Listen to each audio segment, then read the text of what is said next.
"Kamu ini siapa? Aku ini lurah loh, kok berani lamar anak saya?" Seorang lurah berdiri tegak di depan warganya. Dengan suara lantang ia berkata, "Kamu cuma pria serabutan, tidak pantas melamar anak saya." Di depan satu desa, harga diri pria itu dihancurkan. Semua orang percaya lurah itu benar. Tak ada yang tahu bahwa pria serabutan yang dihina itu sebenarnya lebih berkuasa dari jabatan lurah yang ia banggakan. Dan saat kebenaran terungkap, bukan pria itu yang tertunduk. Assalamualaikum warahmatullahi wabarakatuh. Tulis dulu di kolom komentar kalian menonton dari kota mana. Yang sudah subscribe, semoga Allah mudahkan rezekinya dan kabulkan semua hajatnya. Amin. Yang belum, tekan subscribe sekarang. Mari kita mulai ceritanya. Di sebuah gedung tinggi yang menjulang di tengah kota Pangkal Pinang, berdirilah seorang pria muda bernama Wisnu. Usianya belum genap 35 tahun, tetapi namanya sudah dikenal di berbagai ruang rapat dan meja kekuasaan. Ribuan hektar perkebunan karet tunduk pada tanda tangannya. Konsesi tambang timah terbesar di provinsi itu bergerak sesuai keputusannya. Setiap hari, laporan keuangan bernilai miliaran rupiah masuk ke mejanya seperti lembaran kertas biasa. Namun malam itu, Wisnu tidak sedang memeriksa laporan. Ia berdiri di balkon lantai paling atas, memandangi lampu-lampu kota yang berkelip seperti bintang jatuh yang tak pernah benar-benar jatuh. Angin malam menyentuh wajahnya, tetapi tak mampu menembus kesunyian di dadanya. Di belakangnya, meja makan panjang dengan hidangan mahal masih tersaji. Minuman impor yang tak pernah ia habiskan. Sofa empuk yang jarang ia duduki lama. Apartemen itu mewah, luas, dan sunyi. Wisnu menarik napas panjang. Di ponselnya ada puluhan pesan masuk. Undangan makan malam dari relasi bisnis, ajakan menghadiri acara eksklusif, bahkan pesan dari beberapa wanita yang terang-terangan menyatakan ketertarikan. Tetapi Wisnu tahu, hampir semua ketertarikan itu bukan padanya, melainkan pada angka di rekeningnya. Ia pernah mencoba menjalin hubungan. Ia pernah percaya pada kata cinta. Namun setiap kali ia mengungkapkan identitasnya sebagai pemilik perusahaan tambang dan perkebunan, sorot mata lawan bicaranya berubah. Lebih hangat, lebih manis, tapi terasa tidak tulus. Ia mulai bertanya-tanya, apakah ada seseorang yang akan tetap tinggal jika ia bukan siapa-siapa? Di ruang kerjanya, terpajang foto almarhum ayahnya. Seorang lelaki sederhana yang memulai usaha dari nol. Ayahnya dulu sering berkata, harta bisa membuat orang mendekat, tapi hanya ketulusan yang membuat orang bertahan. Kalimat itu dulu terdengar seperti nasihat biasa, kini terasa seperti tamparan halus. Wisnu menatap foto itu lama sekali. Ia sadar, selama ini ia hidup dikelilingi kemewahan, tetapi jauh dari kehangatan. Ia punya ribuan karyawan, tapi tak punya satupun tempat bersandar tanpa rasa curiga. Malam itu, untuk pertama kalinya dalam hidupnya, ia membuat keputusan yang tidak tercantum dalam rapat direksi manapun. Ia memutuskan untuk pergi. Bukan pergi dari bisnisnya, bukan kabur dari tanggung jawabnya, tetapi pergi dari identitasnya. Beberapa hari kemudian, di sebuah desa terpencil di Bangka Belitung, seorang pria dengan kaos hitam sederhana turun dari angkutan desa. Tasnya kecil, tak menunjukkan kemewahan. Tidak ada pengawalan, tidak ada mobil mewah, tidak ada yang mengenalnya. Ia menyewa kamar kecil di rumah papan milik seorang janda tua. Kamarnya hanya berisi kasur tipis, kipas angin tua dan jendela kayu yang berderit saat dibuka. Untuk pertama kalinya setelah bertahun-tahun, Wisnu tidur tanpa pendingin ruangan dan tanpa suara mesin lift.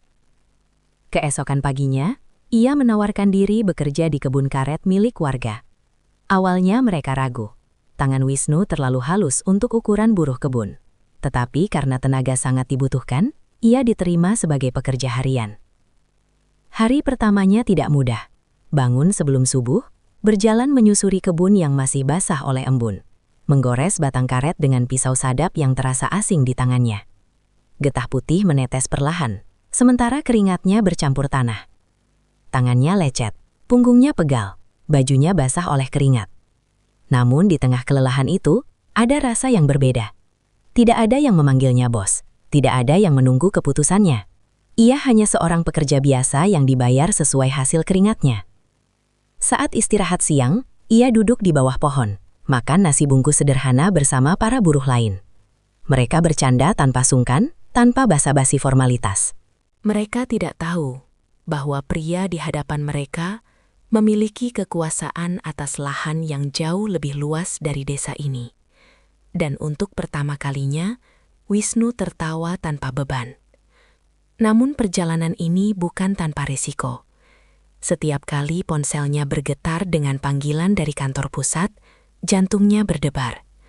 Ia tetap mengatur bisnisnya dari jauh, melalui kepercayaan penuh pada direktur operasionalnya. Tidak ada yang tahu di mana ia berada. Sore itu, saat matahari mulai condong ke barat, Wisnu berdiri memandangi hamparan kebun yang luas. Di kejauhan, terlihat rumah kayu yang lebih besar dari rumah warga lain. Itulah rumah lurah desa. Seorang pria yang dikenal tegas dan menjaga martabat keluarga. Wisnu belum tahu, takdir sedang menyiapkan pertemuan yang akan mengubah hidupnya. Ia belum tahu bahwa di balik pagar kayu rumah itu, ada seorang gadis yang akan membuat semua keputusan nekatnya menemukan makna. Ia hanya tahu satu hal. Untuk pertama kalinya, ia merasa sedang mencari sesuatu yang lebih berharga daripada emas dan timah. Ia sedang mencari hati yang melihatnya sebagai manusia, bukan sebagai penguasa. Langkahnya di desa itu baru saja dimulai, dan keputusan untuk menghilang dari dunia lamanya akan membawa konsekuensi yang tak pernah ia bayangkan sebelumnya. Pagi di desa itu selalu dimulai dengan suara ayam berkokok yang bersahut-sahutan dan kabut tipis yang menggantung di antara batang-batang karet. Tanahnya lembab, kadang lengket di sandal jepit yang mulai usang. Udara beraroma khas getah yang baru disadap, sedikit asam, bercampur dengan wangi tanah basah yang menenangkan. Wisnu sudah terbiasa bangun sebelum azan subuh, bukan karena alarm mewah di ponsel pintarnya, tetapi karena suara kayu rumah yang berderit saat angin dini hari menyusup masuk. Ia duduk di tepi kasur tipisnya, menatap langit-langit papan yang mulai menghitam dimakan usia. Tidak ada lampu kristal, tidak ada karpet mahal, hanya cahaya redup dari bohlam kecil yang bergantung miring. Ia mengambil air wudhu dari kamar mandi sederhana di belakang rumah. Airnya dingin menusuk tulang, namun menyegarkan pikirannya. Setelah sholat, ia duduk sebentar, memandangi halaman yang masih gelap. Di kota, ia biasa memulai hari dengan membaca laporan keuangan. Di sini, ia memulai hari dengan mendengar desir angin dan suara daun yang saling bersentuhan. Beberapa menit kemudian, ia sudah berjalan bersama para buruh lain menuju kebun. Langkah mereka cepat, membawa pisau sadap dan ember kecil untuk menampung getah. Tidak ada percakapan berat, hanya candaan ringan tentang hasil panen dan harga sembako. Di antara mereka, Wisnu terlihat paling diam. Ia lebih banyak mendengar. Ia belajar bagaimana cara menggores batang karet dengan sudut yang tepat agar getah mengalir maksimal tanpa merusak pohon.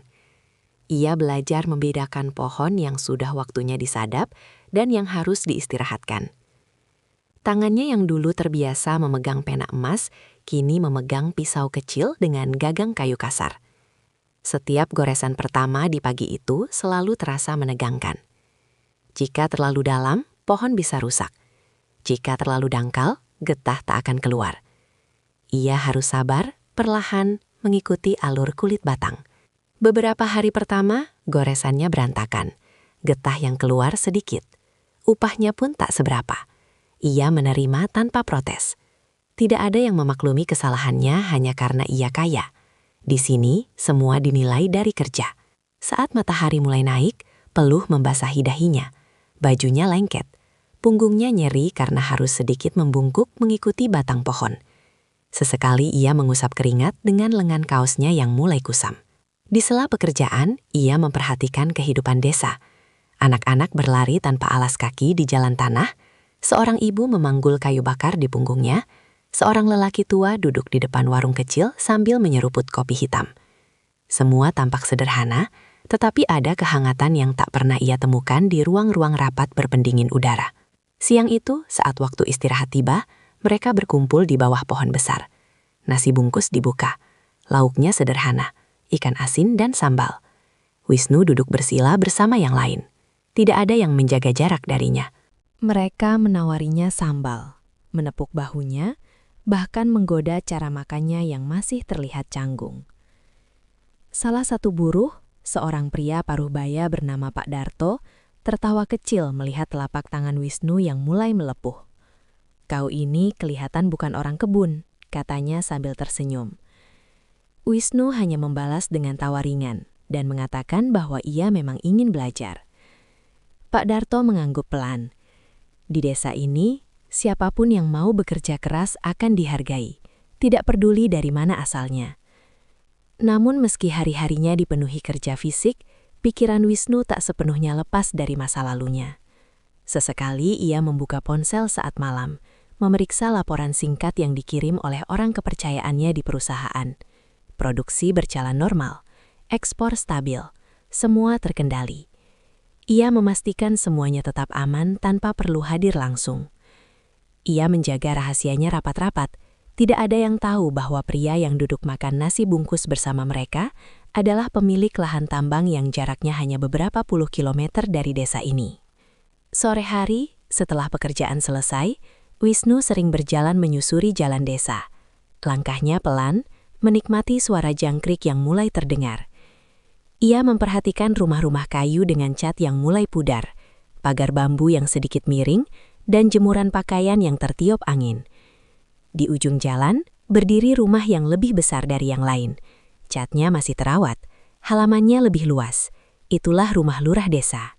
Dari luar, terdengar suara perempuan membaca sesuatu dengan lantang, seperti sedang mengajari anak-anak mengaji atau belajar. Wisnu berhenti sejenak, tidak terlalu dekat, hanya cukup untuk mendengar suara itu.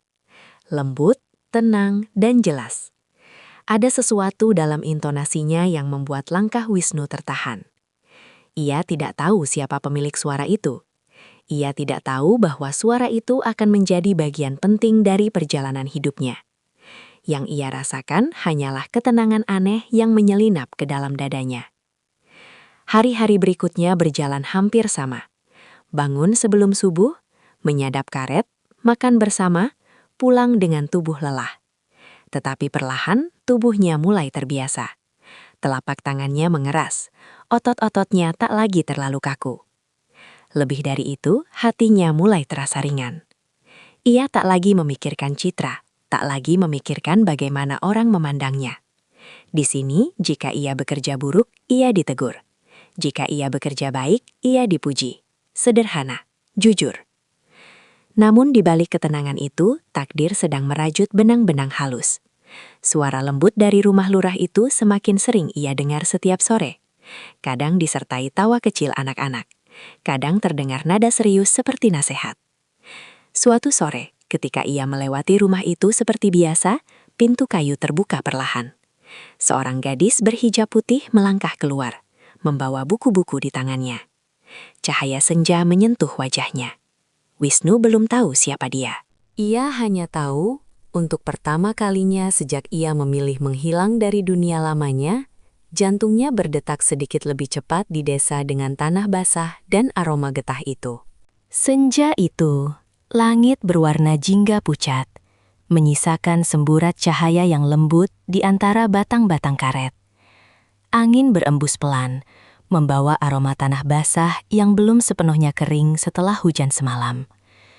Wisnu baru saja selesai menaruh ember-ember getah di tempat pengumpulan ketika langkahnya terhenti. Dari arah rumah lurah, gadis berhijab putih yang sempat ia lihat beberapa hari lalu berjalan menyusuri jalan tanah dengan beberapa anak kecil di belakangnya. Di tangannya ada buku-buku tipis. Anak-anak itu tertawa riang, sementara gadis itu sesekali menoleh, memastikan tak ada yang tertinggal. Wajahnya teduh, sorot matanya jernih. Cara ia berjalan tidak menunjukkan sedikit pun kesombongan sebagai anak seorang lurah. ia justru terlihat seperti kakak bagi anak-anak desa itu. Wisnu menunduk sedikit, berniat melanjutkan langkahnya agar tidak terlihat memperhatikan terlalu lama. Namun, takdir seperti punya cara sendiri untuk mempertemukan dua jalan yang berbeda. Keesokan paginya, ketika Wisnu sedang menyadap pohon di bagian kebun yang agak jauh dari pekerja lain, tangannya terpleset. Pisau kecil itu menggores lebih dalam dari yang seharusnya dan melukai telapak tangannya sendiri. Darah merah segar mengalir, bercampur dengan getah putih yang menetes perlahan. Ia meringis pelan, menahan perih. Tidak ada siapa-siapa di dekatnya. Ia mencoba membungkus luka itu dengan ujung kaosnya, tetapi darah tetap merembes keluar. Langkah kaki mendekat di atas dedaunan kering. "Mas, tangannya berdarah." Suara itu lembut, persis seperti yang sering ia dengar dari kejauhan. Wisnu menoleh. Gadis berhijab putih itu berdiri tak jauh darinya, membawa tas kain kecil. Ia mendekat tanpa ragu, tanpa bertanya lebih dulu siapa Wisnu atau apa pekerjaannya. Tatapannya fokus pada luka di tangan pria itu. "Boleh saya lihat?" tanyanya pelan. Wisnu sempat terdiam. Di dunia lamanya, tak pernah ada orang yang mendekatinya tanpa perhitungan. Semua selalu menjaga jarak formal atau mendekat dengan tujuan tertentu. Namun gadis ini berdiri begitu saja, dengan kepedulian yang terasa sederhana. Ia mengangguk. Gadis itu membuka tas kainnya, mengeluarkan botol kecil antiseptik dan kain bersih. Gerakannya cekatan, seolah sudah terbiasa menangani luka-luka kecil para pekerja kebun. "Agak perih," katanya sebelum meneteskan cairan ke luka Wisnu. Wisnu menahan napas saat rasa perih menyengat. Namun yang lebih terasa justru ketenangan dari sentuhan tangan gadis itu. Tidak ada rasa jijik melihat tangannya yang kotor oleh tanah dan getah. Tidak ada ekspresi meremehkan pada pakaiannya yang lusuh. Setelah membalut luka itu dengan rapi, gadis itu tersenyum tipis.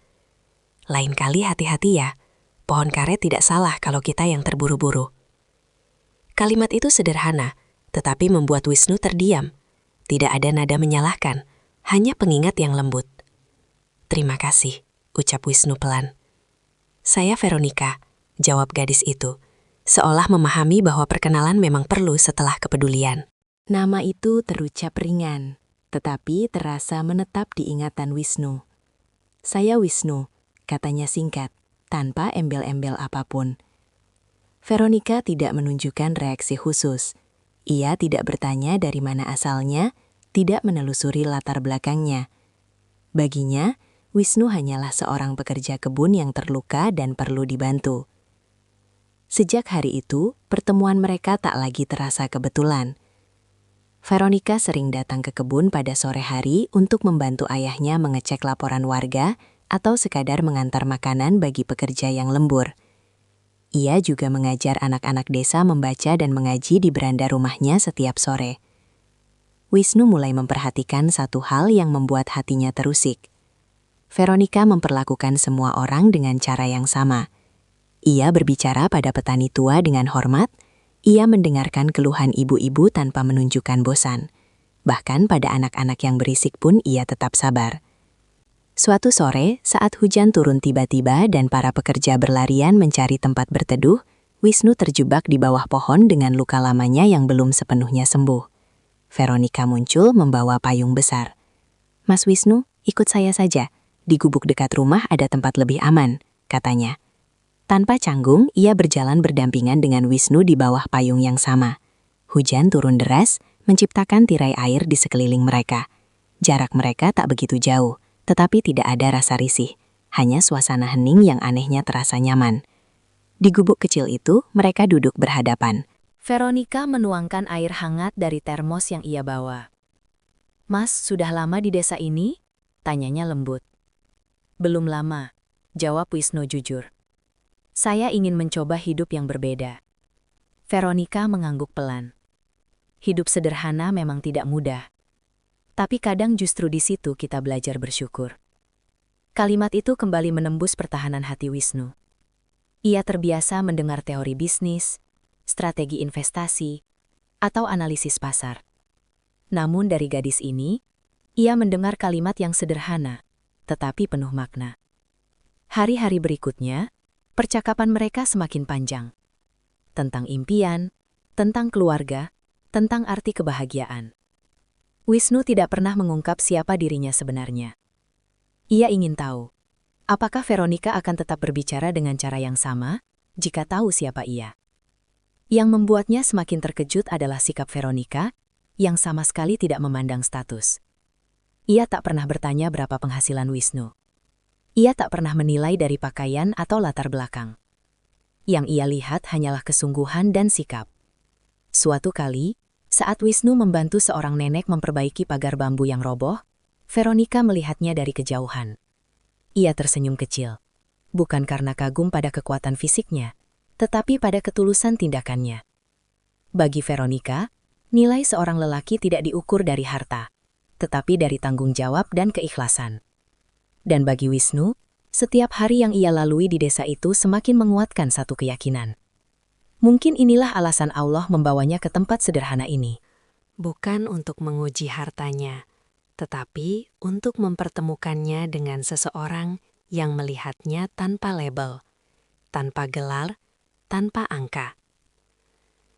Di tengah tanah basah dan aroma getah yang melekat di udara, benih perasaan itu tumbuh perlahan, tanpa janji besar, tanpa gemerlap pesta. Hanya dua hati yang mulai saling mengenal dalam pesederhanaan yang tak pernah ia rasakan sebelumnya. Hari-hari di desa itu berjalan dengan ritme yang sama. Namun bagi Wisnu, semuanya terasa berbeda sejak ia mengenal Veronica. Setiap pagi, bukan lagi sekadar tentang menyadap karet dan menghitung ember getah, tetapi tentang kemungkinan bertemu dengannya, meski hanya sekilas pandang. Kabut tipis yang menyelimuti kebun seolah menjadi saksi bagaimana perasaan itu tumbuh tanpa suara. Tidak ada kata cinta yang terucap, tidak ada janji yang diikat, hanya perhatian-perhatian kecil yang perlahan menghangatkan hati. Suatu sore, setelah hujan ringan membasahi desa, Wisnu membantu Pak Darto memperbaiki atap gubuk tua di pinggir kebun. Gubuk itu biasa digunakan pekerja untuk berteduh atau menyimpan peralatan. Atapnya bocor, kayunya lapuk dimakan usia. Wisnu memanjat dengan hati-hati, mengganti papan yang rapuh satu persatu. Tangannya kini tak lagi selembut dulu, kulitnya mengeras, ototnya mulai terbentuk. Ia tak lagi canggung memegang palu atau mengangkat kayu. Dari kejauhan, Veronica berjalan membawa termos dan beberapa bungkusan makanan. Ia memang sering mengantarkan minum untuk para pekerja jika ayahnya sedang sibuk di balai desa. Namun kali ini, langkahnya sedikit melambat ketika melihat Wisnu di atas atap gubuk. "Mas Wisnu, hati-hati, kayunya licin," panggilnya lembut. Wisnu menoleh dan tersenyum tipis. Senyum yang tidak dibuat-buat, tidak dipoles untuk kepentingan apapun. Senyum seorang lelaki yang merasa diperhatikan dengan tulus. Setelah pekerjaan selesai, mereka duduk di dalam gubuk yang kini lebih layak digunakan. Hujan kembali turun pelan, menciptakan bunyi rintik yang menenangkan di atas atap baru yang barusan dipasang. Veronica menuangkan teh hangat ke dalam gelas plastik sederhana. Uap tipis naik ke udara, bercampur dengan aroma tanah basah yang masuk dari sela-sela papan. "Mas tidak pernah cerita keluarga Mas di mana?" ucap Veronica pelan, tanpa nada menginterogasi. Wisnu terdiam sejenak. Ia tidak ingin berbohong, tetapi juga belum siap membuka semuanya. "Keluarga saya jauh. Mereka sibuk dengan urusan masing-masing." Itu bukan kebohongan sepenuhnya, hanya potongan kebenaran yang ia sisakan. Veronica mengangguk. Kadang, keluarga tidak selalu tentang jarak, tapi tentang siapa yang mau tinggal saat kita susah. Kalimat itu kembali membuat Wisnu terdiam. Sejak ia datang ke desa ini, tidak ada yang tahu siapa dirinya sebenarnya. Jika suatu hari ia jatuh miskin, mungkin hanya orang-orang seperti Veronica yang akan tetap melihatnya sama. Angin sore bertiup pelan, membuat ujung hijab Veronica sedikit berkibar. Cahaya senja masuk melalui celah papan, menerani wajahnya yang tampak tenang. Tidak ada riasan berlebihan, Tidak ada perhiasan mencolok, hanya kesederhanaan yang memancarkan keteduhan. Sejak hari itu, gubuk tua itu menjadi saksi bisu beberapa pertemuan mereka. Kadang mereka berbincang tentang anak-anak desa yang sulit sekolah karena keterbatasan biaya. Kadang Veronica bercerita tentang mimpinya membuka taman baca kecil agar anak-anak punya tempat belajar yang nyaman. Wisnu mendengarkan dengan penuh perhatian. Di dunia lamanya, ia biasa berbicara tentang ekspansi bisnis, tentang keuntungan dan kerugian. Di sini, ia belajar berbicara tentang harapan dan kebermanfaatan. Suatu hari, Veronica mengajak Wisnu melihat lahan kosong di samping rumahnya. Di sini saya ingin buat taman baca kecil. Tidak besar, yang penting anak-anak punya tempat berteduh kalau belajar, katanya sambil menunjuk tanah yang masih ditumbuhi rumput liar. Wisnu memandangi lahan itu. Dalam pikirannya, ia tahu berapa biaya yang dibutuhkan. Ia tahu ia bisa membangun bangunan jauh lebih besar tanpa merasa rugi sedikit pun. Tetapi ia menahan diri. Ia tidak ingin membantu dengan cara yang mencurigakan. Apa yang bisa saya bantu? Tanyanya sederhana. Veronica tersenyum. Bantu bersihkan rumput saja sudah cukup. Maka sore itu, mereka membersihkan lahan bersama. Tangan mereka sama-sama kotor oleh tanah. Sesekali bahu mereka bersentuhan tanpa sengaja, membuat jantung Wisnu berdetak sedikit lebih cepat. Tidak ada yang mewah dalam kebersamaan itu. Tidak ada foto untuk dipamerkan. Hanya dua orang yang bekerja berdampingan, berbagi tawa kecil saat cangkul tersangkut akar. Di tengah kesederhanaan itu, Wisnu merasakan sesuatu yang tak pernah ia rasakan, bahkan di pesta-pesta eksklusif yang dulu sering ia hadiri. Ia merasa dilihat, bukan sebagai pemilik tambang, Bukan sebagai orang kaya, tetapi sebagai Wisnu. Namun kebahagiaan sederhana itu tidak sepenuhnya tanpa bayang-bayang. Suatu sore, ketika Wisnu dan Veronica sedang duduk di depan gubuk tua, membicarakan rencana taman baca, dari kejauhan terlihat seorang pria paruh baya berdiri memperhatikan. Wajahnya tegas, sorot matanya tajam. Itu adalah Pak Lurah. Ia tidak mendekat, hanya berdiri beberapa saat, lalu berbalik pergi dengan langkah yang terukur. Tidak ada kata yang terucap, tetapi tatapannya cukup untuk memberi isyarat bahwa sesuatu sedang berubah. Veronica tampaknya tidak menyadari kehadiran ayahnya saat itu. Ia masih berbicara tentang anak-anak desa yang mulai bersemangat belajar. Namun Wisnu menangkap perubahan suasana yang tak kasat mata. Angin sore yang tadi terasa hangat, kini seperti membawa hawa berbeda. Wisnu tahu, kedekatan mereka mungkin tidak akan berjalan tanpa hambatan. Status Veronica sebagai putri lurah bukan hal kecil di desa ini. Tetapi di dalam gubuk tua yang atapnya baru saja ia perbaiki, Wisnu menyadari satu hal. Perasaan yang tumbuh di antara mereka bukan sekadar rasa kagum. Ia sudah mulai takut kehilangan. Cinta itu tumbuh pelan, di antara papan kayu yang lapuk dan tanah yang lembab. Tidak diumumkan, tidak dirayakan. Namun semakin hari, semakin sulit untuk diabaikan. Dan di balik senja yang perlahan menggelap, takdir mulai menyiapkan ujian pertama bagi cinta yang tumbuh di antara gubuk tua itu. Sejak sore, ketika Wisnu melihat sosok Pak Lurah berdiri memandang dari kejauhan, suasana desa terasa sedikit berbeda. Tidak ada yang berubah secara terang-terangan, namun ada hawa yang tak lagi sama. Angin tetap berembus, anak-anak tetap berlarian, dan suara getah yang menetes masih terdengar seperti biasa.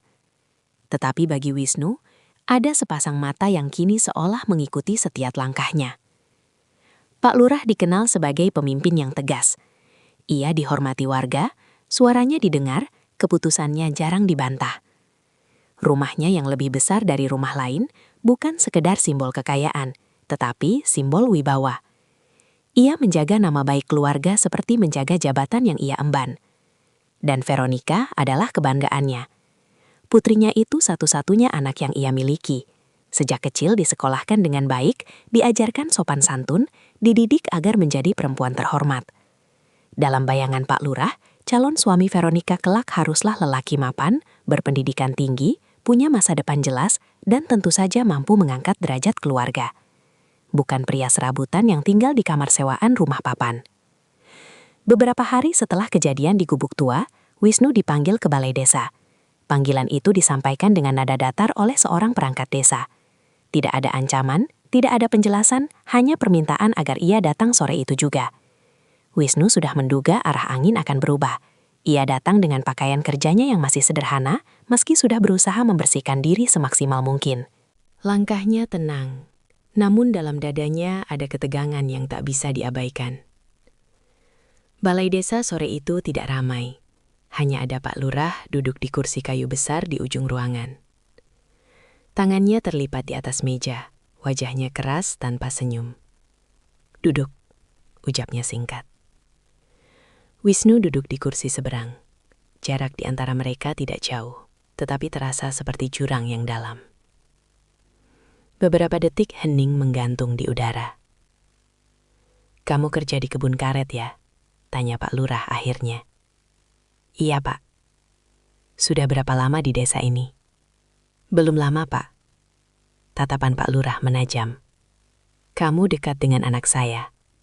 Kalimat itu bukan pertanyaan, melainkan pernyataan. Wisnu tidak langsung menjawab. Ia memilih jujur dalam batas yang ia bisa. "Kami sering bertemu, Pak. Di kebun, di kegiatan desa." Pak Lurah mengembuskan napas panjang. "Veronika itu bukan gadis biasa. Dia anak lurah. Saya punya tanggung jawab menjaga masa depannya." Wisnu menunduk sedikit, menghormati posisi pria di hadapannya. "Saya mengerti, Pak." "Yang saya tidak mengerti," lanjut Pak Lurah dengan suara mulai mengeras. "Apa yang bisa kamu beri untuk anak saya?" Ruangan itu terasa semakin sempit. Wisnu tahu. Inilah titik yang tak bisa ia jawab dengan jujur tanpa membuka rahasianya. "Saya bekerja keras, Pak," ucapnya pelan. "Saya berusaha menjadi orang yang bertanggung jawab." Pak Lurah tersenyum tipis. Tetapi senyum itu bukan tanda persetujuan. Kerja keras saja tidak cukup. Hidup bukan cuma soal niat. Ada kebutuhan, ada gengsi, ada masa depan. Kata gengsi diucapkan dengan penekanan. Sebagai ayah, saya tidak mau anak saya hidup susah. Menikah dengan lelaki yang penghasilannya tidak jelas. Yang setiap hari hanya membawa pulang keringat dan tanah.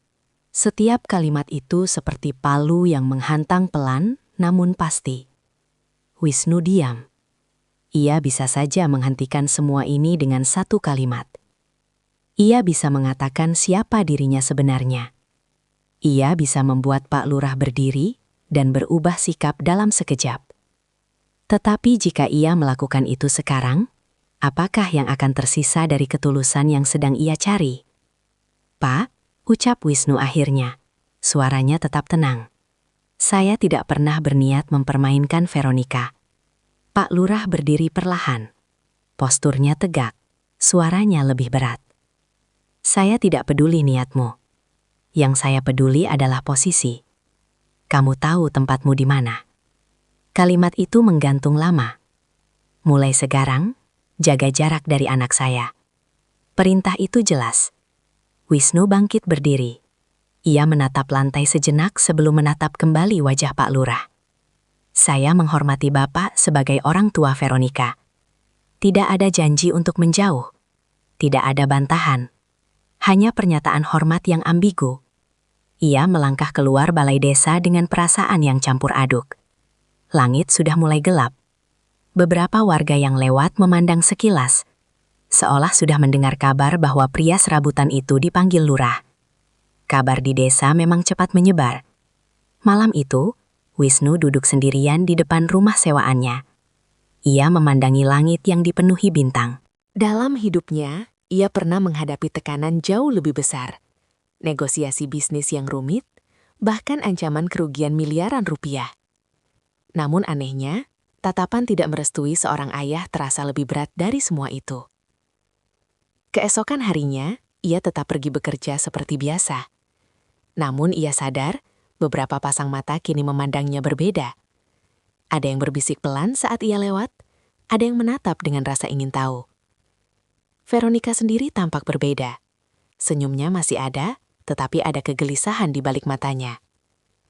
Sore itu, ketika mereka berpapasan di dekat lahan taman baca yang belum selesai dibersihkan, Veronica berdiri diam sejenak sebelum berbicara. "Ayah memanggil Mas kemarin ya?" Wisnu mengangguk pelan. Veronica menunduk. "Ayah tidak suka saya dekat dengan Mas." Angin berembus membawa suara dedaunan yang saling bergesekan. "Saya tidak ingin membuat Mas susah," lanjut Veronica pelan. Suaranya hampir bergetar. "Tapi saya juga tidak ingin menjauh tanpa alasan." Wisnu menatapnya. Di mata gadis itu tidak ada rasa malu karena dekat dengan pria miskin. Tidak ada penyesalan, hanya kebimbangan sebagai anak yang ingin berbakti sekaligus ingin jujur pada hatinya. "Kalau suatu hari keadaan menjadi lebih sulit," ucap Wisnu perlahan, "saya tidak akan menyalahkan kamu." Veronica menggeleng cepat. "Ini bukan soal keadaan. Ini soal keberanian." Kata itu terucap pelan, tetapi penuh makna. Dari kejauhan, siluet Pak Lurah terlihat berdiri di beranda rumahnya, memandangi arah mereka dengan wajah keras. Tidak ada teriakan, tidak ada larangan yang diucapkan saat itu. Hanya tatapan panjang yang menyiratkan penolakan. Tatapan seorang ayah yang merasa masa depan anaknya terancam. Dan sejak hari itu, Wisnu tahu bahwa cinta yang tumbuh di antara gubuk tua dan tanah basah itu tidak lagi hanya tentang dua hati. Ia kini berhadapan dengan dinding besar bernama restu. Sejak percakapan di balai desa itu, suasana antara Wisnu dan Veronica tidak lagi sesederhana sebelumnya. Mereka masih saling menyapa, masih berbicara jika bertemu. Tetapi ada jarak tak kasat mata yang mulai terasa. Bukan karena perasaan mereka berkurang, melainkan karena tekanan yang semakin nyata. Bisik-bisik warga mulai terdengar lebih sering. Di warung kopi kecil dekat persimpangan desa, nama Wisnu sesekali disebut dengan nada meremehkan. "Anak lurah kok dekat sama kuli kebun?" Berani juga dia punya harapan setinggi itu. Wisnu mendengar sebagian dari itu. Ia tidak marah, ia hanya diam. Namun dalam diamnya, ada tekad yang perlahan menguat. Ia tidak datang ke desa ini untuk bermain-main dengan perasaan seseorang. Jika ia mencintai Veronica, maka ia harus membuktikan keseriusannya. Bukan dengan harta, bukan dengan kekuasaan, tetapi dengan keberanian. Malam itu, di kamar sewaannya yang sederhana, Wisnu duduk lama memandangi sebuah kotak kecil berwarna merah tua yang ia beli diam-diam di kota kecamatan beberapa hari lalu. Cincinnya tidak besar, tidak bertabur berlian mencolok. Sederhana, tetapi dipilih dengan hati yang bergetar. Ia tahu resiko yang akan ia hadapi. Ia tahu kemungkinan besar jawabannya bukanlah anggukan mudah. Namun ia juga tahu, jika ia tidak melangkah sekarang, ia akan menyesal seumur hidup. Keesokan sore, setelah memastikan pekerjaannya selesai lebih cepat, Wisnu berjalan menuju rumah lurah. Langkahnya mantap meski jantungnya berdetak lebih keras dari biasanya. Beberapa warga yang melihatnya berjalan ke arah itu mulai saling pandang. Kabar di desa tak pernah berjalan pelan. Saat ia tiba di halaman rumah kayu yang lebih besar dari lainnya itu, Veronica sedang menyiram tanaman di depan teras. Ketika melihat Wisnu datang dengan wajah serius, gadis itu terdiam. "Mas?" Suaranya pelan, ada campuran harap dan cemas. Wisnu berhenti beberapa langkah di depannya. Tangannya terasa dingin, meski udara sore cukup hangat. "Saya datang untuk bicara baik-baik," ucapnya tenang. Belum sempat Veronica menjawab, pintu rumah terbuka. Pak Lurah keluar dengan langkah tegas. Wajahnya sudah menunjukkan ketidaksenangan, bahkan sebelum sepatah kata terucap. "Ada apa lagi kamu ke sini?" tanyanya tajam. Beberapa warga yang kebetulan lewat mulai memperlambat langkah. Ada yang pura-pura membeli sesuatu di warung sebelah. Ada yang berdiri sedikit jauh, pura-pura berbincang. Wisnu menarik nafas dalam. "Saya datang untuk melamar Veronica, Pak." Kalimat itu jatuh di udara seperti batu yang dilempar ke permukaan air tenang. Veronica terkejut, matanya membesar. Tangannya yang memegang selang sedikit gemetar. Ia tak menyangka Wisnu akan seberani ini. Pak Lurah menatap Wisnu beberapa detik, lalu tertawa kecil tanpa senyum. "Kamu melamar?" ulangnya dengan nada tak percaya. Wisnu mengangguk pelan. Dengan tangan yang berusaha tetap stabil, ia membuka kotak kecil itu. Cincin sederhana itu berkilau terkena cahaya sore. Saya tidak punya banyak, Pak, ucap Wisnu jujur. Tapi saya punya niat untuk menjaga dan bertanggung jawab. Beberapa warga kini benar-benar berhenti menonton. Suasana halaman rumah itu berubah menjadi panggung kecil yang menegangkan. Wajah Pak Lurah mengeras, langkahnya maju satu tapak. Kamu ini kerja apa? Serabutan. Upah harian pun kadang tidak cukup. Dengan apa kamu mau memberi makan anak saya? Setiap kata diucapkan keras, cukup untuk didengar orang-orang di sekitar. Saya bekerja, Pak. Saya tidak malas. Bekerja saja tidak cukup, suara Pak Lurah meninggi. Hidup itu butuh kepastian, butuh kehormatan. Kamu pikir saya akan menyerahkan anak saya pada lelaki yang masa depannya bahkan tidak jelas? Veronica menunduk. Air matanya mulai menggenang, tetapi ia belum bersuara. Wisnu tetap berdiri tegak. Ia tidak membalas dengan emosi. Ia tidak meninggikan suara. Saya mencintai Veronica, Pak. Kalimat itu sederhana, namun tulus. Pak Lurah menunjuk ke arah dada Wisnu. Cinta tidak bisa bayar beras. Cinta tidak bisa jaga nama baik keluarga. Beberapa warga mulai berbisik pelan. Ada yang merasa iba, ada yang setuju dengan Lurah. Kamu tahu tempatmu di mana? Lanjut Pak Lurah. Kamu hanya pekerja, jangan bermimpi terlalu tinggi. Kotak cincin di tangan Wisnu masih terbuka. Tangannya mulai terasa berat. Untuk sesaat, ia merasakan perih yang jauh lebih dalam daripada luka di telapak tangannya dulu. Veronica akhirnya angkat suara, meski lirih. Ayah, tolong. Diam, potong Pak Lurah tegas. Ini bukan urusan anak kecil. Veronica menutup mulutnya dengan tangan. Air mata jatuh tanpa bisa ditahan. Wisnu menatap gadis itu sejenak. Ada rasa bersalah karena membuatnya berada di posisi sulit. Namun juga ada keyakinan bahwa ia tidak salah memperjuangkan ini. Saya tidak berniat mempermalukan Bapak, ucap Wisnu perlahan. Saya datang dengan hormat. Hormat? Ulang Pak Lurah sinis. Kalau kamu hormat, kamu tidak akan berani datang melamar tanpa membawa apa-apa selain cincin kecil itu. Kalimat itu membuat beberapa warga menunduk. Udara terasa semakin berat. Akhirnya, dengan satu gerakan cepat, Pak Lurah menepis tangan Wisnu yang memegang kotak cincin. Kotak itu jatuh ke tanah berdebu. Cincinnya terlepas dan berguling kecil sebelum berhenti di dekat kaki Veronica. Suara benda kecil itu menyentuh tanah terdengar begitu jelas di tanah keheningan. Itu jawaban saya, kata Pak Lurah dingin. Lamaran kamu saya tolak. Wisnu menatap cincin yang tergeletak di tanah. Ia membungkuk perlahan, mengambilnya kembali dengan tangan yang kini tidak hanya gemetar tetapi juga terasa kebas. Ia tidak membantah, tidak memohon, tidak berteriak. Ia hanya menutup kembali kotak kecil itu. Veronica menangis tanpa suara. Tatapannya penuh permintaan maaf yang tak terucap. Wisnu berdiri tegak sekali lagi. Ia menatap Pak Lurah dengan hormat terakhir yang masih bisa ia berikan. Terima kasih sudah mendengar saya, Pak. Kalimat itu bukan sindiran, bukan pula kepura-puraan. Itu adalah sisa harga diri yang ia jaga. Tanpa menoleh lagi, ia melangkah pergi meninggalkan halaman rumah itu. Bisik-bisik warga kembali terdengar, tetapi kini lebih jelas. Kata serabutan, kata nekat, kata tak tahu diri berputar di udara. Di balik langkahnya yang tampak tenang, ada badai yang bergolak dalam dadanya. Ia datang membawa niat baik. Ia pulang membawa luka yang tak terlihat.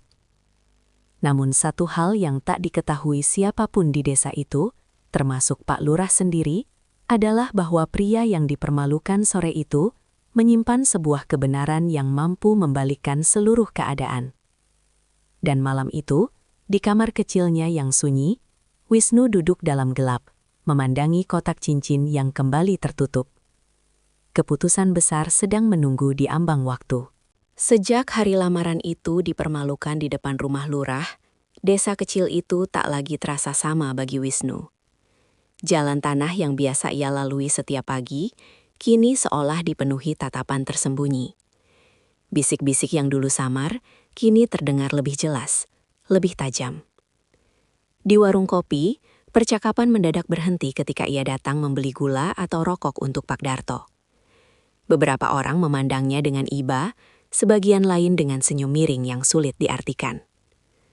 Berani juga ya, kuli kebun melamar anak lurah. Kadang orang lupa diri kalau sudah dekat sedikit. Kata-kata itu tidak diucapkan langsung di hadapannya, tetapi cukup keras untuk sampai ke telinganya. Wisnu tidak membalas. Ia tetap bekerja seperti biasa, menyadap karet, mengangkat ember getah, membersihkan alat-alat. Ia tahu satu-satunya cara menjaga dirinya saat ini adalah dengan tetap tenang. Namun tekanan tidak hanya datang dari warga. Di rumah lurah, suasana jauh lebih tegang. Veronica duduk di ruang tamu malam itu dengan wajah sembab. Air matanya sudah kering, tetapi bekasnya masih terlihat jelas. Pak Lurah berdiri di dekat jendela dengan tangan terlipat di belakang punggung. Ayah tidak mau dengar alasan apapun, ucapnya tegas. Kamu itu anak lurah, kamu punya tanggung jawab menjaga nama baik keluarga. Veronica menunduk. Saya tidak pernah berniat menjatuhkan nama baik keluarga ya. Kalau begitu, jangan dekat lagi dengan dia. Kalimat itu jatuh tanpa kompromi. Veronica menggenggam ujung bajunya erat-erat. Hatinya terbelah. Di satu sisi, ia mencintai ayahnya dan menghormatinya sebagai orang tua. Di sisi lain, ia tidak bisa membohongi perasaannya sendiri. Mas Wisnu orang baik ya, ucapnya lirih. Pak Lurah menoleh cepat. Orang baik tidak cukup. Hidup itu butuh kepastian, butuh status. Kamu pikir setelah menikah, kalian mau tinggal di gubuk sewaan itu? Mau makan dari upah harian yang tidak menentu? Veronica terdiam. Ia tidak peduli tentang besar kecil rumah. Ia tidak peduli tentang kemewahan. Tetapi ayahnya memandang hidup dari sudut yang berbeda. Sejak malam itu, gerak Veronica semakin dibatasi. Jika ia ingin keluar rumah, selalu ada alasan yang ditanyakan. Jika ia terlalu lama di luar, ayahnya akan memanggil dengan nada tak sabar. Sementara itu, di sisi lain desa, tekanan bagi Wisnu datang dengan bentuk yang lebih halus. Suatu pagi, Pak Darto mendekatinya dengan wajah canggung. "No, bukan aku tidak suka kamu," ucapnya pelan. "Tapi ada pembicaraan di balai desa. Katanya kamu lebih baik cari kerja di tempat lain." Wisnu menghentikan gerakan tangannya. "Maksudnya, Pak?" "Tidak ada yang bilang langsung kamu harus pergi. Tapi, ya kamu tahu sendiri, kalau lurah sudah tidak senang." Kalimat itu menggantung. Wisnu mengangguk pelan. Ia tidak menyalahkan Pak Darto. Di desa kecil seperti ini, restu lurah bukan hal sepele. Namun ia belum siap pergi. Bukan karena harga dirinya terluka, tetapi karena hatinya masih tertinggal pada satu nama. Beberapa hari kemudian, kabar lain menyebar lebih cepat dari angin. Seorang pengusaha muda dari kota akan datang melamar Veronica secara resmi. Mobil mewahnya bahkan sudah beberapa kali terlihat melintas di jalan utama desa. Warga membicarakannya dengan nada kagum. Katanya punya perusahaan sendiri, kaya raya, cocoklah untuk anak lurah. Setiap kalimat itu seperti beban tambahan di dada Wisnu. Sore itu, ketika ia lewat di dekat rumah lurah, ia melihat mobil hitam mengkilap terparkir di halaman. Seorang pria muda berpakaian rapi turun dengan percaya diri. Tangannya membawa bingkisan besar. Dari balik pagar, Wisnu melihat Veronica berdiri kaku di teras. Senyumnya dipaksakan, tatapannya kosong. Jantung Wisnu berdegup lebih keras dari biasanya. Ia sadar, waktu yang ia miliki semakin sempit. Malamnya ia duduk sendirian di depan rumah sewaannya. Lampu kecil menerangi halaman yang sepi. Di tangannya, kotak cincin itu masih ia simpan. Untuk pertama kalinya sejak datang ke desa ini, ia merasa benar-benar terjepit. Jika ia tetap diam, Veronica bisa saja dipaksa menerima lamaran pria lain demi bakti pada orang tua. Jika ia membuka identitasnya sekarang, semua orang mungkin akan berubah sikap dalam sekejap. Tetapi apakah cinta yang lahir dari penyamaran ini akan tetap murni setelah kebenaran terungkap? Di rumah lurah, tekanan pada Veronica semakin kuat. "Kamu tidak boleh menolak lamaran itu," ucap Pak Lurah tegas suatu malam. "Dia jelas masa depannya. Dia bisa mengangkat nama keluarga kita." Veronica menatap lantai. Bagaimana dengan perasaan saya ya? Perasaan bisa dibiasakan. Kehidupan tidak bisa. Jawaban itu seperti pintu yang tertutup keras. Malam itu Veronica menangis dalam sujudnya. Ia memohon petunjuk kepada Allah, memohon kekuatan untuk memilih yang benar tanpa menyakiti siapapun. Di sisi lain desa, Wisnu juga menatap langit malam yang sama. Bintang-bintang terlihat redup di balik awan tipis. Tekanan kini datang dari segala arah. Dari warga, dari jabatan, dari gengsi, dari waktu yang terus berjalan. Cinta yang tumbuh di antara tanah basah dan gubuk tua itu kini berada di ambang ujian terbesar. Dan Wisnu mulai menyadari, dia mungkin bukan lagi pilihan. Pagi itu, desa terasa lebih ramai dari biasanya. Sejak matahari belum sepenuhnya tinggi, beberapa ibu sudah sibuk menyapu halaman. Para lelaki memasang tenda sederhana di depan rumah lurah, dan anak-anak berlarian dengan pakaian yang lebih rapi dari hari biasa. Kabar tentang pertunangan Veronica dengan pengusaha muda dari kota telah menyebar luas, dan hari itu adalah hari yang ditentukan. Di halaman rumah lurah, kursi-kursi plastik disusun rapi. Meja panjang ditutup kain putih. Beberapa nampan berisi kue dan buah-buahan mulai ditata. Wajah Pak Lurah terlihat lebih cerah dibanding hari-hari sebelumnya. Ia berjalan ke sana kemari memberi instruksi, memastikan semuanya berjalan sesuai rencana. "Pastikan tamunya disambut dengan baik," katanya pada perangkat desa. "Ini bukan acara kecil."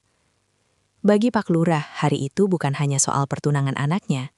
Itu adalah simbol keberhasilan menjaga martabat keluarga. Ia ingin seluruh desa melihat bahwa putrinya dipinang lelaki terhormat, mapan, dan setara secara status. Namun di dalam rumah, suasana jauh berbeda. Veronica duduk di kamar dengan kebaya sederhana yang sudah dikenakannya. Wajahnya dirias tipis, tetapi mata sembabnya sulit disembunyikan. Ia menatap bayangannya di cermin seolah mencoba mengenali dirinya sendiri. Ibunya sudah lama tiada. Tak ada tempat baginya untuk bersandar selain doa yang ia bisikkan dalam hati. Di luar, suara mesin mobil terdengar mendekat. Mobil hitam mengilap itu berhenti tepat di depan rumah. Beberapa warga bertepuk tangan kecil, menyambut kedatangan tamu dari kota. Pengusaha muda itu turun dengan setelan rapi dan senyum percaya diri. Di tangannya ada kotak besar berisi hantaran. Ia menyalami Pak Lurah dengan hangat, berbicara lantang, menunjukkan wibawa yang ia banggakan. Veronica dipanggil keluar.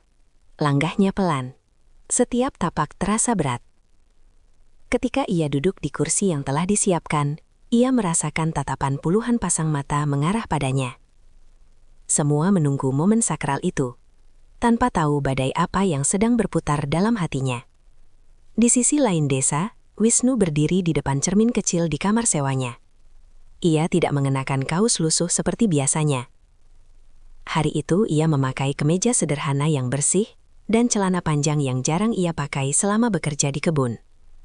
Wajahnya tenang, tetapi sorot matanya berbeda. Di atas meja kecil, tergeletak sebuah map coklat tebal. Di dalamnya tersimpan dokumen yang selama ini ia sembunyikan.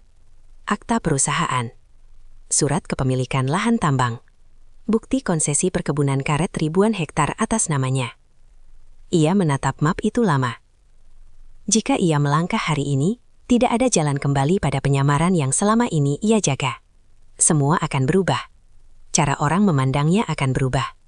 Mungkin juga cara Veronica memandangnya. Namun jika ia tidak melangkah, ia bisa kehilangan wanita yang ia cintai bukan karena kalah, tetapi karena memilih diam. Wisnu menarik napas panjang. Dalam hati, ia berdoa singkat, memohon agar langkahnya bukan karena ego, melainkan karena tanggung jawab. Ia mengambil map itu. Di halaman rumah lurah, acara mulai berjalan. Sambutan singkat disampaikan. Pengusaha muda itu berbicara tentang masa depan, tentang rencana membawa Veronica tinggal di kota, tentang kehidupan yang lebih layak dan terhormat. Beberapa warga mengangguk kagum. Pak Lurah tersenyum bangga. Veronica duduk dengan tangan saling menggenggam erat di pangkuannya. Setiap kata tentang masa depan yang indah itu justru terasa seperti dinding yang semakin menutup. Jika tidak ada keberatan, ucap salah satu tetua desa, maka pertunangan ini bisa kita resmikan hari ini. Suasana hening sejenak. Dan pada saat itulah, dari ujung jalan tanah, seorang pria berjalan mendekat. Langkahnya tidak tergesa, tetapi tegas. Tidak ada mobil mewah yang mengantarnya. Tidak ada iring-iringan. Hanya dirinya sendiri dengan map coklat di tangan. Beberapa warga menoleh lebih dulu. Bisik-bisik mulai terdengar. Itu Wisnu. Dia datang lagi. Pak Lurah melihat ke arah yang sama. Wajahnya langsung mengeras. Wisnu berhenti beberapa meter dari kerumunan. Ia tidak menunduk. Tidak pula menunjukkan kemarahan. Tatapannya lurus ke depan. Veronica yang melihatnya dari kursinya merasa jantungnya hampir berhenti. Ada harap yang kembali menyala, bercampur ketakutan akan apa yang akan terjadi. Pak Lurah melangkah maju. Untuk apa kamu datang ke sini lagi? Suaranya cukup keras untuk didengar semua orang. Wisnu tidak langsung menjawab. Ia melangkah satu tapak lebih dekat, masih menjaga jarak hormat. Saya datang untuk menyelesaikan apa yang belum selesai, Pak. Beberapa warga saling pandang. Pengusaha muda itu mengernyit, merasa acara pentingnya terganggu. Kamu sudah saya tolak, kata Pak Lurah dingin. Tidak ada lagi yang perlu dibicarakan. Wisnu mengangguk pelan. Benar, Bapak menolak saya sebagai pria serabutan. Kalimat itu membuat suasana semakin tegang. Angin siang berembus pelan, menggoyangkan ujung tenda. Tidak ada yang bersuara. Semua menunggu apa yang akan dilakukan pria yang dulu dipermalukan di halaman ini. Wisnu mengangkat map coklat di tangannya. Saya tidak datang untuk mempermalukan siapapun, ucapnya tenang.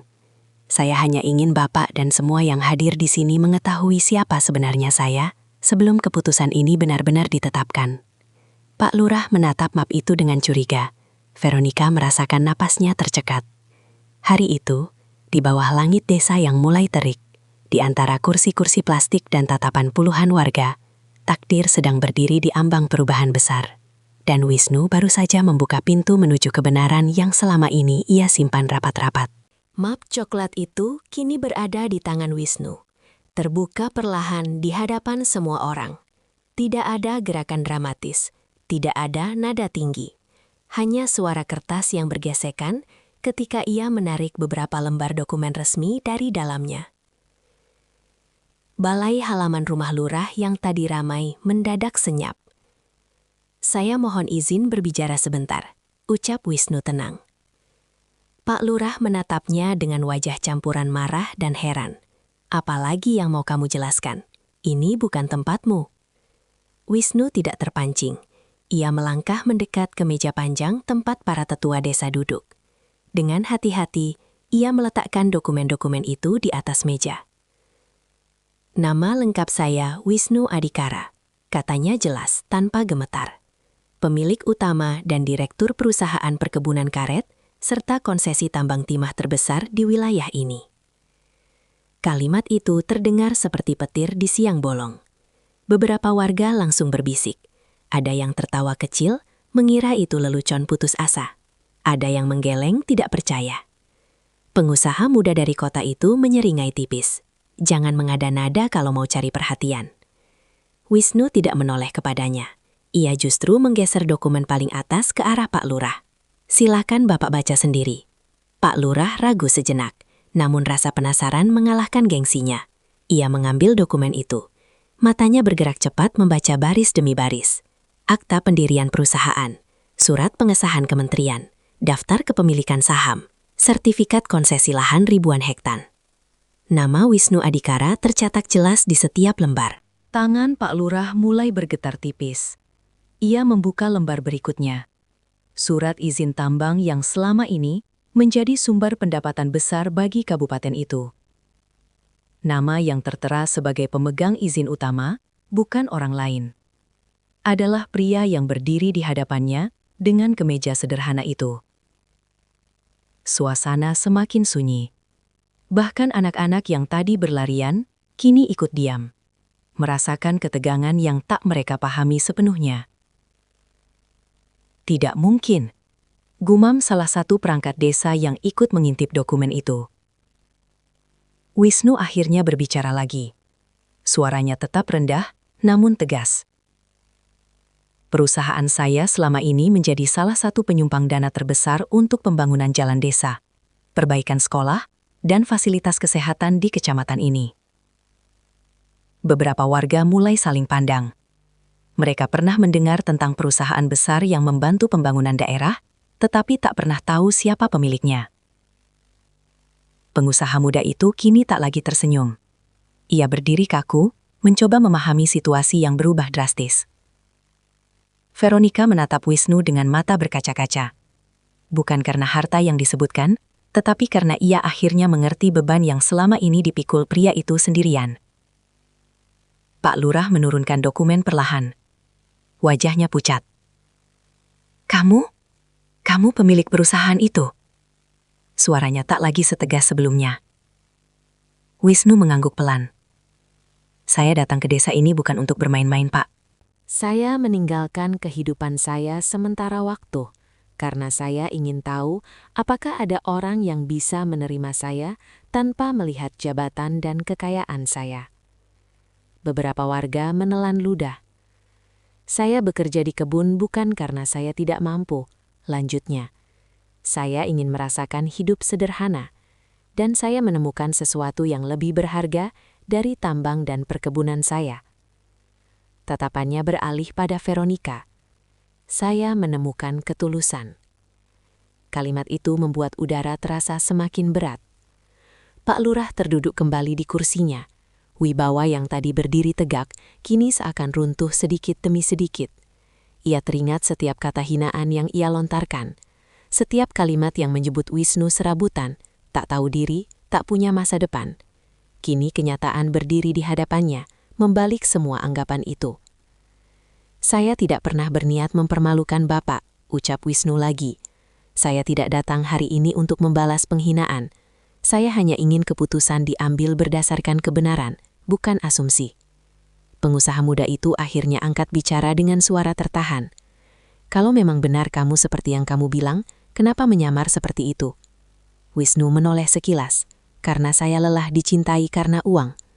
Jawaban itu sederhana, tetapi menghentikan semua spekulasi. Seorang tetua desa berdiri perlahan, memandangi Wisnu dengan tatapan berbeda. Jadi selama ini kamu pemilik tambang timah di wilayah utara itu? Iya, Pak. Beberapa warga yang dulu mencibir kini menunduk malu. Pak Lurah memegang keningnya. Harga dirinya sebagai pemimpin desa terasa seperti diputarbalikkan. Pria yang ia anggap tak layak ternyata memiliki kekuasaan dan pengaruh yang jauh melampaui jabatannya. Namun yang lebih menusuk bukanlah fakta tentang kekayaan itu, melainkan kenyataan bahwa Wisnu tidak pernah menggunakan semua itu untuk menekan atau membalas. Ia tetap datang dengan sopan, tetap berbicara dengan hormat. Pak, ucap Wisnu pelan, menatap langsung ke arah ayah Veronica. Hari ini saya tidak membawa mobil mewah, tidak membawa rombongan. Saya hanya membawa kebenaran. Ia menarik napas dalam. Saya mencintai Veronica bukan karena statusnya sebagai anak lurah. Dan saya berharap Bapak bisa melihat saya bukan dari pakaian kerja saya di kebun. Keheningan yang tercipta kini bukan lagi karena ejekan, melainkan karena kesadaran. Semua mata tertuju pada Pak Lurah. Keputusan kini berada di tangannya. Namun untuk pertama kalinya sejak acara itu dimulai, ia bukan lagi orang paling berkuasa di tempat itu. Ia adalah seorang ayah yang baru saja menyadari bahwa ia hampir kehilangan kesempatan memberikan kebahagiaan bagi anaknya karena terjebak gengsi.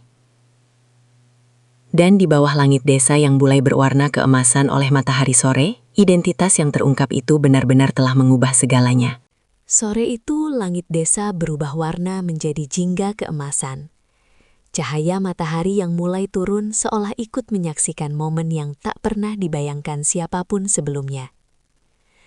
Di halaman rumah lurah, semua masih berdiri dalam diam. Tidak ada tepuk tangan, tidak ada sorak kagum. hanya keheningan yang berat, penuh makna. Pak Lurah duduk terpaku di kursinya. Dokumen-dokumen itu masih terbuka di atas meja, seolah menjadi saksi bisu betapa sempitnya penilaian yang selama ini ia pegang. Tangannya yang tadi gemetar kini terkulai lemah di pangkuan. Ia menatap Wisnu lama. Bukan lagi dengan tatapan merendahkan, bukan lagi dengan amarah, melainkan dengan campuran malu, penyesalan, dan kesadaran yang datang terlambat. Veronica berdiri beberapa langkah di belakang ayahnya. Air matanya jatuh perlahan, bukan karena tertekan seperti sebelumnya, tetapi karena beban yang ia pikul sejak lamaran itu dipermalukan, akhirnya menemukan titik terang. Pengusaha muda dari kota itu berdiri canggung. Wajahnya yang tadi penuh percaya diri kini kehilangan warna. Ia menatap Pak Lurah sejenak, lalu menoleh pada Wisnu, lalu kembali pada kerumunan warga yang kini lebih banyak menunduk. Ia menyadari panggung yang tadi disiapkan untuknya telah berubah arah. Dengan langkah kaku, ia mendekati Pak Lurah dan berbisik pelan. "Sepertinya saya tidak perlu menunggu jawaban lebih lama." Tanpa menunggu balasan, ia mundur perlahan, masuk ke mobilnya, dan pergi meninggalkan desa itu dengan mesin yang terdengar terlalu keras di tengah keheningan. Debu yang tertinggal di jalan tanah seolah menjadi penutup babak yang hampir memaksa Veronica pada pilihan yang bukan dari hatinya.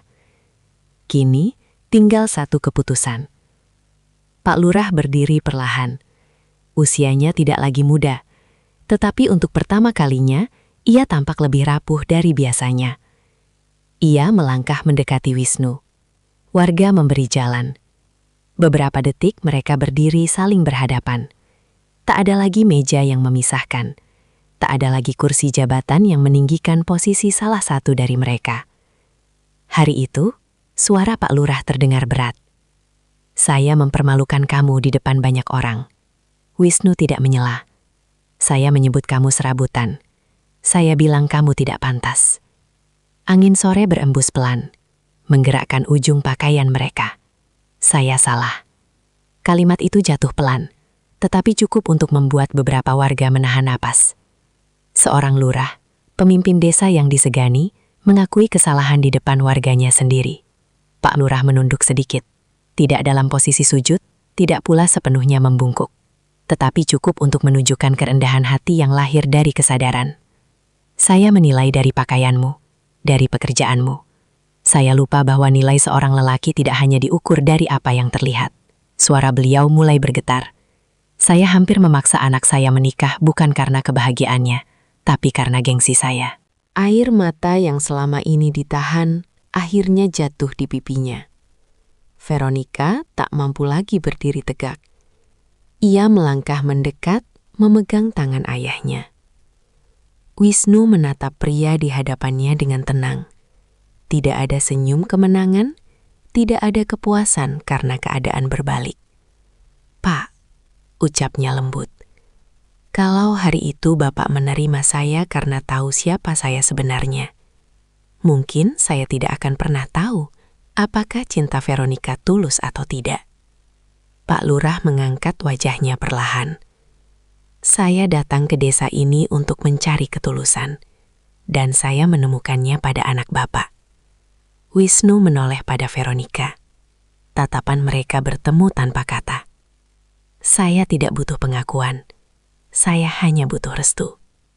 Kalimat itu menggantung di udara. Sederhana tetapi dalam. Bagi seorang ayah, melepaskan anak bukan hal mudah. Apalagi jika selama ini ia merasa harus mengatur semuanya demi kebaikan yang ia yakini.